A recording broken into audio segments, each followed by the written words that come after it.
How to fix intent resolver keeps stopping problem on OnePlus phone. Method 1. Restart your phone.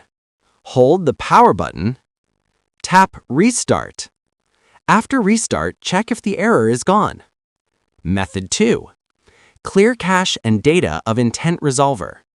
Open Settings, Apps, see all apps, tap the three dots, show system apps, find and select intent resolver, tap storage and cache, tap clear cache, and then clear storage or data. Restart your phone. Method 3. Clear cache of Android system intelligence. Go to Settings, Apps, Android System Intelligence. Tap Storage and Cache. Select Clear Cache, then Clear Storage. Restart your phone.